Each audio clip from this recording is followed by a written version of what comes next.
So, hi. It's been a while since I was able to record anything. I know, this is weird. Um, a lot happened. It's been almost a year. I know, but we're here, we're queer, it's all good. And this is day 6. I listened to the past chapters, and let me say, oh my gosh, I do not remember it being this intense, but enjoy, I guess. And again, I'm sorry for the weird clicking noise these headphones make, but I swear it's the headphones and not my lips being really weirdly dry. Because when I listened to the video over again, it sounded like it was my lips. I swear it's not. Anyway, to the reading. Having a conversation with Kaio is the hardest thing in the world. I don't know why, but when he looks at me, I can barely talk. I suddenly forget how to organize my words and form complete sentences. I feel silly most of the time. We woke up today to the sound of rain. Kyle started talking about the weather, and I mumbled something back and stared at the ceiling. Then, this afternoon, I tried twice to approach him and start talking. The first time, I made a comment about the rain. Then I noticed we'd already covered that subject. Kyle laughed and tried to continue our small talk, but I pretended I had to go to the bathroom and stayed there for a while. The second time, I thought about asking how things were going at his school, but then I saw that he was focused on reading the book I lent him, so I gave up. Before she left to deliver some paintings to a gallery downtown, my mom asked if we really planned on spending the whole day locked inside the apartment. Kaio and I looked out the window at the same time and nodded without saying a word. And now, here we are, alone at home, sitting in the living room. Kaio is still reading, more focused than ever, and I decided to do the same. I grabbed the book I bought yesterday after therapy and pick up reading where I left off. It's a fantasy novel about a girl who was raised like any other person until on her 17th birthday she discovers that she has special powers and a mysterious past. Now shit's hitting the fan all throughout the kingdom, and everyone's future lies in the hand of this girl who doesn't know how to control her powers and doesn't even try to learn how to. Have you ever read a book like this? Because I've read about 15. I can't focus on the story and spend more time leafing through pages than actually reading. Is your book any good? Kaio asks. He's lying on the couch and I'm propped against the pillows on the floor near the carpet. I take a deep breath before answering. One of the worst I've ever read in my life, I say. Kaio laughs and contorts his body to get a peek at the cover. We go back to sitting in silence, but suddenly Kaio stands up and positions himself right in front of me. I need to ask you something, but don't answer unless you want to, he says, and I feel my body go cold. I hug the pillow that I was using to hide my belly, and only after a few seconds have passed do I realize that Kaio is waiting on me for a response. I nod, and that's enough for him. Why have you been so quiet all day? Is it something I've done? I don't know what to say, and I need some time to think. I expected he might question me about it sooner or later, but I wasn't smart enough to have an answer waiting for him. It's not you, it's me, I say in a very low and ashamed voice because, honestly, what a crappy answer. Just last night we had this long conversation, but when we woke up this morning, you were all quiet, and now you're only nodding and shaking your head at me. It's so weird, Kaio says, and then immediately starts to apologize. I don't mean you're weird, okay? I'm talking about the situation and the way you change like night and day. That's weird, not you. I laugh a little because it's funny to see Kaio so concerned and apologizing so much when, in fact, I am actually pretty weird. That's when I get an idea that might work out great or might be terrible. I look at the open book in my hand, and my eyes find a sentence in which the protagonist says, "That's enough. I shall take the reins of my destiny, change my life, and finally find my love." I roll my eyes at how cliche that is, and then keep rolling them because that's exactly what I'm about to do. I will take the reins of my destiny, and you get the picture. I can try to explain, I say, getting up from the floor, not looking at Kyra directly. But you'll probably think I've lost my mind. Kaio seems confused but excited at the same time. I signal for him to follow me and head to the bedroom. The curtain is thin and the room is too bright. So I grab a blanket from the closet, clip two ends to the top of the window, and close the door. And in 2 minutes, I've completely dark room, just as it would be if it were nighttime. You can lie down if you want to, I tell Kaio, and then realize that it must seem like the strangest proposition of all time. Kaio doesn't say anything. He lies down in his bed, and I lie down in mine, and we remain quiet. I need some time to gather all the courage inside me, which is usually about zero, and think about how to approach the subject. I decide to start with the truth.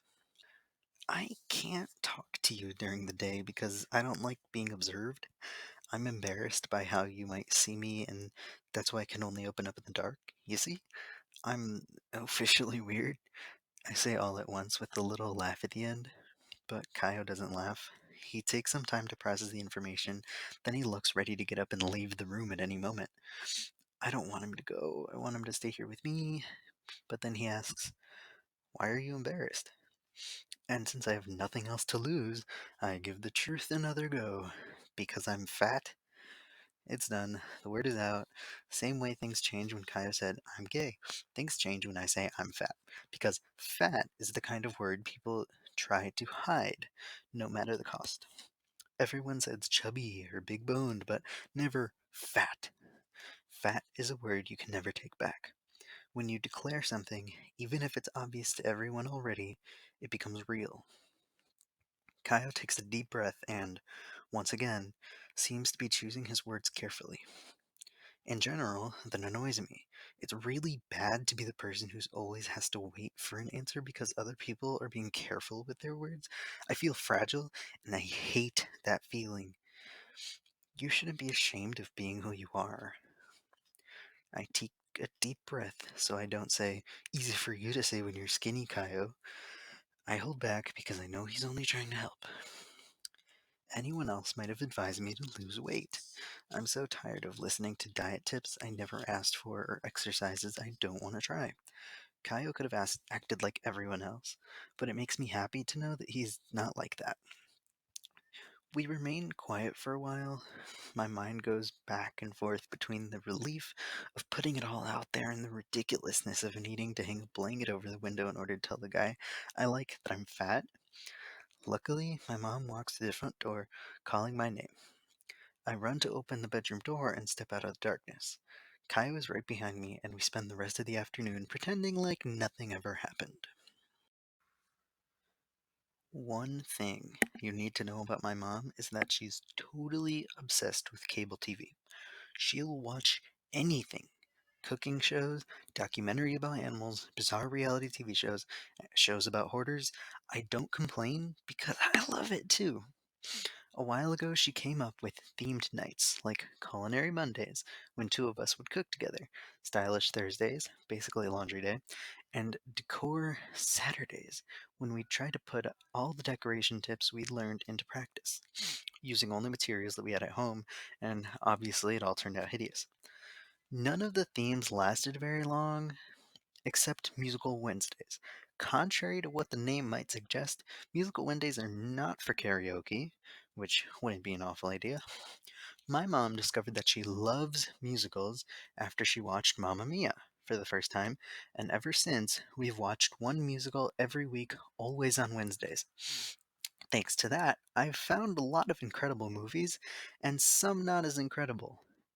Did The Sound of Music really need to be 3 hours long? If you're wondering what my favorite musicals are, fear not! I have the list ready. The Wizard of Oz, 1939, one of the best classics of all time. Besides the really fun songs, it has everything a good story needs: friendship, a strong lesson, and witches. Les Miserables, 2012. My mom hated it, but I couldn't care less. This movie is amazing. I cried from beginning to end. I fell in love with all the characters who basically sing their every line. Les Miserables serves as proof that Hugh Jackman is the hottest man in the world, even when he's covered in mud from head to toe. Seven Brides for Seven Brothers, 1954. This movie tells the story of a woman who marries a guy to escape her hard life as a cook at a bar. The guy is good looking and he has a nice beard and a house in the hills. When she gets to said house, she finds out that the handsome man has seven lazy brothers and they all expect her to cook, do the dishes, and clean the house. But, of course, she doesn't. She teaches them some basic life skills, such as taking showers. Dreamgirls, 2006. One word: Beyonce. Footloose, 1984. For God's sake, do not watch the remake. A super young Kevin Bacon moves to a city where, believe it or not, it's forbidden to dance. He breaks all the rules, everyone dances together, and in the end, there's glitter rain. We're all in the kitchen when my mom explains the dynamics of Musical Wednesdays to Kyle. At first, I can't tell if he's excited or desperate. "Since you're our guest, you get to choose tonight's movie," she says. He flashes a smile. "Are there any rules?" "It has to be a musical, and it has to have a happy ending, because today I don't want to cry," my mom says, and Kyle looks to be consulting his mental list of movies and happy endings. "Can I make Brigadiero?" he asks. "No need to ask twice," my mom answers, handing him a pan. Kyle picked Hairspray, the 2007 version with John Travolta as a woman and Michelle Pfeiffer with all that Botox. Of course, I'd watched this one before. It's fun, the music is amazing, and Zac Efron looks really cute. My mom, who had never heard of Hairspray until tonight, was all excited. She danced in her spot on the couch, but when the last song came on, she pulled me up and we danced to "You Can't Stop the Beat" together. I was dying of embarrassment, but Kyle got up too, and the three of us danced until the credits rolled up on the screen.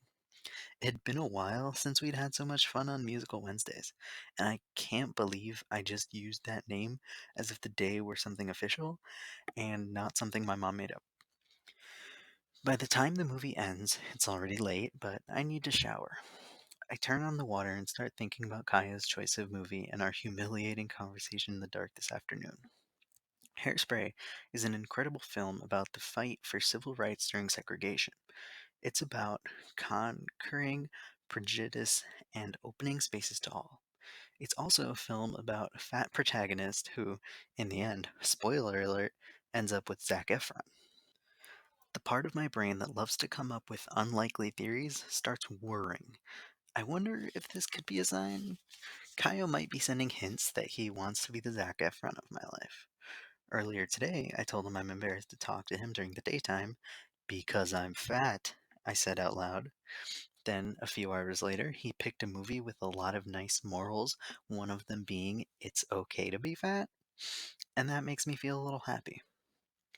When I go back to my room, properly dressed in my sleeping shorts and an old Felix the cat t shirt, always very sexy, Kaio is already in bed. He's on the phone talking to his mom. From what I gather, he's trying to convince her that he wasn't out in the rain the last few days and that he doesn't see how she got the idea he sounds like he has a cold.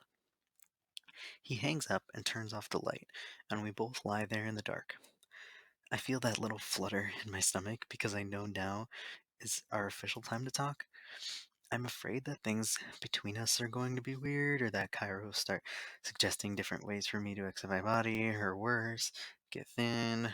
So, as if our weird conversation earlier hadn't happened, or as if Kaio hadn't picked a Musical Wednesdays movie that definitely was intended to be a message for me, I start a conversation in the most casual way I know how. "Want to play a game?" I ask. "What kind of game?" It doesn't have a name because I made it up, but for now we call it the best and worst in the world. I proceed to explain how we play, trying not to make it sound silly. It works like this. One player names a category, and the other has to give both the best and the worst in the world in the category. But it's only fun if you pick very specific categories to make the other player really think. You can't say, like, fruit or color or things the other player will have a favorite and least favorite already. I did my best to explain, but Cairo seems confused. I don't know how to make rules clearer because I've never had to say them out loud. It's a game I usually play by myself. You'll start to get it as we play. We can start with easy categories and then make it harder. Okay, can I go first? Kaio says, a little disinterested. I say yes, and he gives me the first category: movies with aliens. Easy peasy, I say. The best in the world is E.T. because it has aliens, friendship, and adventure. The worst in the world is The Invasion because it features Nicole Kidman in one of the worst roles of her entire career. Poor woman. Kyle laughs a little at my answer. Nice ones, he says. But I think I'd pick Space Jam as the worst in the world because it has aliens playing basketball against Bugs Bunny. Who thought that would be a good idea? Basically everybody, I say, aggravated because Space Jam is wonderful and I feel an unreasonable need to defend it as a cinematic masterpiece. But seeing as I rarely get into arguments, I move on and change the subject by giving Kaio a new category: girl bands with 4 members or fewer. Impossible, he answers almost immediately, because the best in the world has 5 members and the worst has 200. The Spice Girls and the Pussycat Dolls, if you were wondering. Doesn't matter. I want girl bands with 4 members or fewer. Figure it out. Can I choose the Cheetah Girls? After Luciana left, there were only 4. Kaya says, the Cheetah Girls being the best or the worst? Worst, is his determined answer. So, no, you can't choose them, I say, because I love the Cheetah Girls and also I feel an unreasonable need to defend them. Fine. Girl bands with 4 members or fewer. Best in the world is Destiny's Child. Worst in the world is Little Mix. I let out a guffaw when I'm reminded that SNZ was once a thing. We take turns, the categories becoming more complicated, but in the process, I get to learn a little more about what Kyle likes. He loves Lady Gaga, too. The category was pop divas who have starred in bad movies. And the scene in 13 Going on 30 where everyone dances to Michael Jackson's Thriller. The category was musical scene in movies that are not musicals. We're both very sleepy, but we don't want to go to bed yet. The game has now reached bizarre levels since Kaya suggested the category unexpected male butts in movies. I laughed out loud, but then, surprisingly, I had my answers ready. Okay, here goes. Unexpected male butts in movies. Best in the world is Hugh Jackman's butt in X-Men: Days of Future Past. Worst in the world is Matt Damon's lanky ass in The Martian. Kyle lets out a sleepy laugh, but he seems surprised. I thought this category would have stumped you, but you answered right away. Don't underestimate me. I am a specialist. And with that, both of us go silent, taking in what I just said. I start thinking of a way to change the subject when Kaya suddenly starts laughing harder than ever. He keeps repeating "as specialist" as if it's the funniest thing in the universe, and I start laughing as well because it seems like the right thing to do. You're funny, Lipe, Kaya says, catching his breath. I freeze because no one has called me that since my grandma died. What's strange is that I thought I'd get mad if someone else at any point in my life called me that, but I'm not mad. I feel comfortable. It feels like coming back home after traveling for weeks and realizing how much you missed your own bed. Kaio notices my silence. Is it okay if I call you that? Lipe, I mean? Because if you think it's too much, just tell me and I'll. It's okay, I interrupt. I like being called Lipe. And then I fall asleep, with a smile on my face. Oh, wow, okay. That was a really cute chapter, I gotta say. Okay, that's the end of day 6. I am so sorry. I am so sorry. I butchered some names. I butchered some words. I accidentally called Kaio Cairo. I know, it probably annoyed you. I annoyed myself reading. It's the first time I've read out loud in a while. Just please forgive me. Yeah, come back for day 7 whenever I'm able to post.